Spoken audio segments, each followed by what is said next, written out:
हरियाणा के पलवल शहर कानून गोयान मोहल्ला में साधारण परिवार में जन्मे डॉक्टर राजेश कुमार मंगला, जिन्हें साहित्य के क्षेत्र में पार्थ नाम से भी जाना जाता है, उन्होंने श्री विश्वकर्मा स्किल यूनिवर्सिटी का कुलगीत नाम लिखने के लिए हाल ही में हरियाणा के राज्यपाल माननीय बंडारू दत्तात्रेय जी ने सम्मानित किया है। वर्तमान में वे अकेले एक ऐसे कवि और साहित्यकार हैं जिनकी दर्जनों पुस्तकें हिंदी और अंग्रेजी भाषा में प्रकाशित हो चुकी हैं, जिन्हें कोलकाता में पूर्व में एशियाई प्रेस बुक द्वारा राष्ट्रीय साहित्यिक सम्मान से भी नवाजा गया है। पिछले वर्ष पंचकुला में भी डॉक्टर राजेश कुमार मंगला को हरियाणा के राज्यपाल और हरियाणा विधानसभा अध्यक्ष ने साहित्य में योगदान के लिए साहित्यिक रत्न सम्मान से नवाजा है। इतना ही नहीं, वर्तमान में उनके द्वारा लिखी गई अकादमिक कोर्स पुस्तकें जैसे writing skills and art of rhetoric और कम्युनिकेशन मेडिएशन एंड रेजोल्यूशन और इफेक्टिव टेक्निकल कम्युनिकेशन जैसे पुस्तकें पलवल और फरीदाबाद के कॉलेजों में प्रमुखता के साथ पढ़ाई जा रही हैं। अन्य उनकी कई पुस्तकें आने वाले हैं और इसमें कड़ी से कड़ी हमें देखने को मिलेगी। डॉक्टर राजेश कुमार मंगला की ओर से पुस्तकों के बारे में गूगल पर भी जानकारी उपलब्ध है, जिन्हें धार्मिक व सामाजिक संस्थाओं के अलावा हरियाणा के राजस्थान द्वारा अनेकों बार सम्मानित किया जा चुका है। आइए रूबरू कराते हैं डॉक्टर राजेश कुमार मंगला से, जिन्हें साहित्य के क्षेत्र में पार्थ के नाम से जाना जाता है। जी, आपका नाम और परिचय और आपने साहित्य में क्या क्या योगदान रहा है आपका? मैं डॉक्टर राजेश कुमार मंगला, साहित्य में मैं पार्थ नाम से जाना जाता हूँ और पलवल में एक भारत सरकार की पहली स्किल यूनिवर्सिटी है उस, और जो वर्ल्ड की 6ठी रैंक की यूनिवर्सिटी है श्री विश्वकर्मा स्किल यूनिवर्सिटी, उसका कुलगीत भी मैंने ही लिखा है।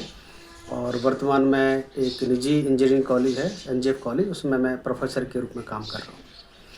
साहित्य की बात करें तो मेरी पहला काव्य संग्रह काव्य स्पंदन 2020 में पब्लिश हुआ था और उसके बाद स्किल यूनिवर्सिटी के जो उस समय के तत्कालीन वाइस चांसलर थे राज नेहरू जी, तो उन्होंने आग्रह किया कि मैं उनकी यूनिवर्सिटी के लिए उनका कुलगीत लिखूं। तो ये एक बड़ी सौभाग्य की बात थी कि मैं उनके प्रोत्साहन के कारण वो गीत लिखने में कामयाब रहा और उसके लिए मुझे हरियाणा के माननीय राज्यपाल श्री बंडारू दत्तात्रेय जी ने भी इसके लिए सम्मानित किया है। और उसके बाद मेरी कई कविता संग्रह प्रकाशित हुए, जैसे युवा कविता का नाद, वो वाईएमसी यूनिवर्सिटी के वाइस चांसलर श्री डॉक्टर सुशील तोमर जी ने उसका विमोचन किया। उसके बाद मेरा इंग्लिश काव्य संग्रह भी प्रकाशित हुआ और उसका विमोचन भी उस समय के तत्कालीन वाइस चांसलर राज नेहरू जी ने किया। और इसके बाद एक के बाद मेरे कई काव्य संग्रह प्रकाशित हुए। साथ साथ मुझे फिर वाईएमसी यूनिवर्सिटी से मौका मिला कि मैंने इस यूनिवर्सिटी के लिए कुछ एकेडमिक कोर्स बुक्स भी लिखी हैं, जो आज पलवल में और फरीदाबाद के कई कॉलेज में जिनके माध्यम से पढ़ाया भी जा रहा है। और लगातार मुझे अपने मित्रों का, अपने टीचर्स का, अपने जो भी मेरे अनुभव वेल विशर थे, उनका मुझे आशीर्वाद और प्रोत्साहन मिला है, जिससे मैं लगातार आगे बढ़ रहा हूँ। साहित्य के अलावा आप कहीं जॉब भी कर रहे हैं? मैंने बताया कि मैं साहित्य के अलावा पलवल के एनजीएफ कॉलेज में प्रोफेसर के रूप में काम कर रहा हूँ और मेरी किताबों का प्रदर्शन हर वर्ष दिल्ली के प्रगति मैदान के मंडपम में लगने वाले मेरी किताबों का प्रदर्शन वहाँ पर होता है। और इस बार मुझे वॉलनट पब्लिकेशन के माध्यम से एक ईमेल मिली, जिन्होंने बताया कि एनबीटी के माध्यम से मेरी एक किताब का चयन कोलकाता नेशनल लाइब्रेरी के लिए भी हुआ है। बहुत बहुत बधाई। और आपको ये प्रेरणा कहाँ से मिली थी? प्रेरणा कभी तो बाई बर्थ होता ही है कि आप अपनी मर्जी से आईएएस बन सकते हैं, अफसर बन सकते हैं, डॉक्टर बन सकते हैं, इंजीनियर बन सकते हैं, लेकिन आपके अंदर संवेदना है, भावना है, तो ही आप कवि बनेंगे, साहित्यकार बनेंगे, अर्थात आप नहीं बनेंगे। तो इसलिए कवि होने के लिए, साहित्यकार होने के लिए भावनाओं का होना हृदय में ज़रूरी है, संवेदनशील होना ज़रूरी है और तभी आप साहित्य लिख सकते हैं। खासकर युवाओं एवं साहित्यकारों और समाज को क्या संदेश देना चाहोगे? देखो, साहित्य समाज का दर्पण होता है कि जो साहित्यकार अनुभव करता है अपने जीवन में, उसी को अपनी कलम से उसे लिपिबद्ध करता है। तो युवाओं का आज की डेट में जो रुझान है मोबाइल की तरफ ज़्यादा है, सोशल मीडिया में ज़्यादा है, तो इस तरह के साहित्य लेखन में बहुत कम अब ऐसे युवा मिलते हैं जो साहित्य में रुचि रखते हैं। तो एक तरह से बोलूँ तो साहित्य का प्रति जो रुझान है युवाओं का, वो कम होता जा रहा है। तो मैं चाहूँगा कि वो साहित्य से जुड़े रहें साहित्य को समझें, क्योंकि साहित्य ही उनके भविष्य को और उनके सुखी जीवन का एक आधार बन सकता है। आपकी अगली योजना क्या है?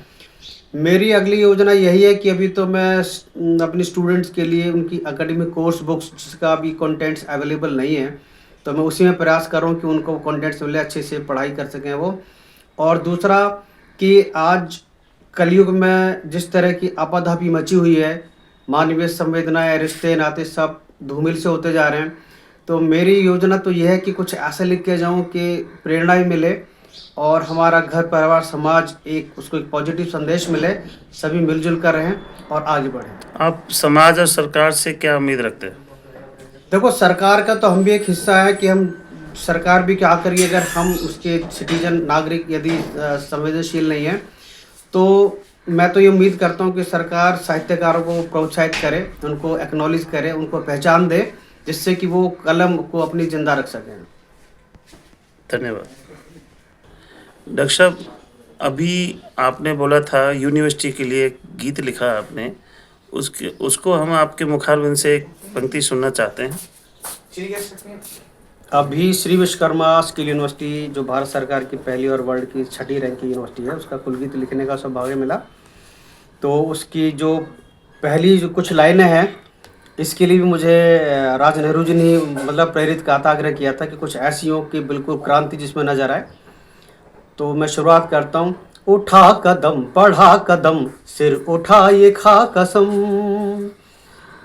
उठा कदम बढ़ा कदम, सिर उठा ये खा कसम, काल जय का सिद्ध हस्त सारथी बनेंगे हम, काल जय का सिद्ध हस्त सारथी बनेंगे हम, विकास हेतु कौशलम, विकास हेतु कौशलम,